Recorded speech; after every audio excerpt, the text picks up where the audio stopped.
What's up, my 80% crew? It's Timothy with Night Custom Builds. And tonight, I just want us to kind of talk about this whole Freedom Wolf 80% frame. We're going to talk about the differences in between it and the Polymer 80, what I like about it, and what I don't like about it. Let's start off by bringing this Polymer 80 into the frame. No mag. It's empty. And this Freedom Wolf into the frame. No mag.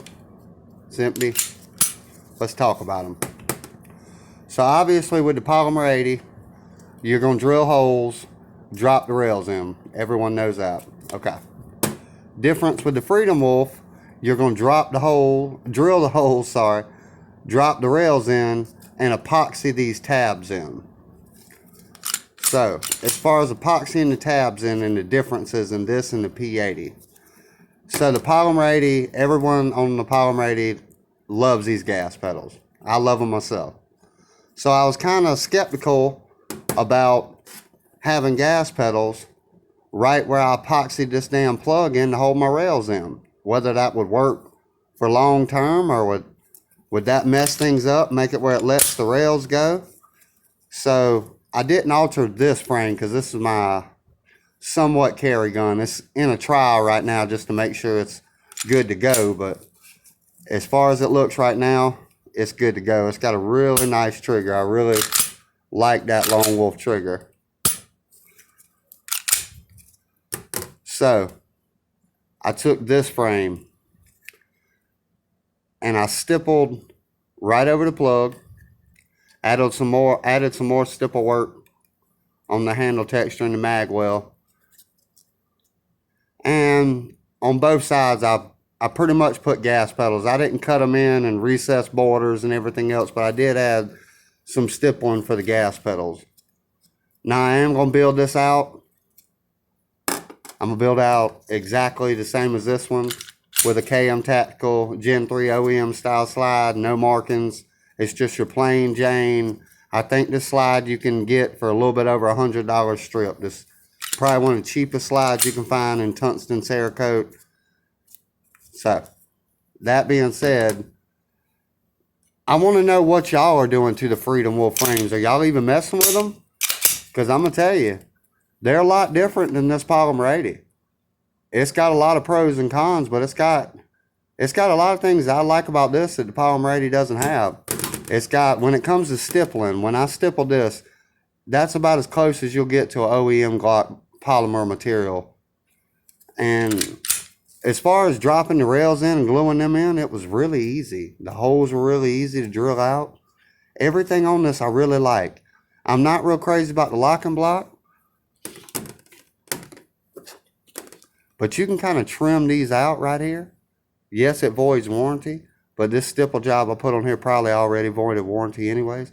So I did remove the tabs from right here so I could go with a different locking block than the one that Lone Wolf offers, because sometimes it is hard to find. Now I do have the Lone Wolf locking block in this one. You can see the tabs are still there.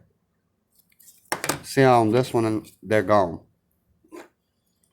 That enables you to use different locking blocks. That's the only thing that stops the locking block from dropping in are these little tabs. So you can just trim them off, and if you can find a different locking block elsewhere or a locking block that works for you. I heard the Nomad locking block works for this setup. I'm not real sure. I'll have to put a little more research into that. But as far as this gun goes in the Freedom Wolf, I'm really liking the Freedom Wolf. It's a really nice package. It's got one little Glock rail and one Picatinny rail. This particular one doesn't have the droop or the pig nose yet. I'm really liking how it's got a Gen 3 to 4 adapter. And I also want to talk to y'all in a different video about running uncaptured guide rods in your Glock so you can really get that spring weight tweaked perfectly for your ammunition cycle and to set up your running. But y'all leave a comment below and kind of let me know, are y'all epoxying these Freedom Wolf 80s and then cutting gas pedals and stippling, putting whole stipple packages on this?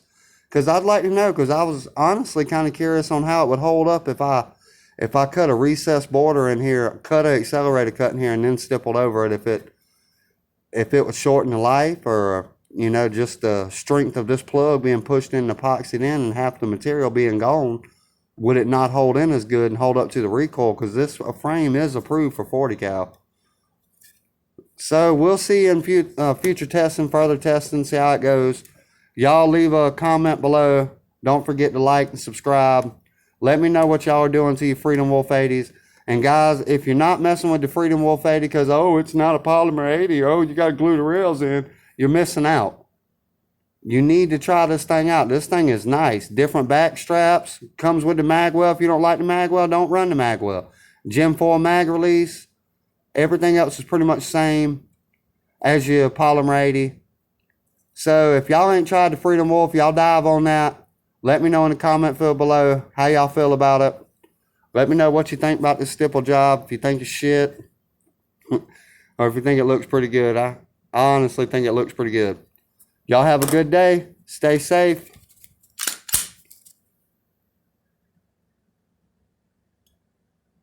Keep shooting.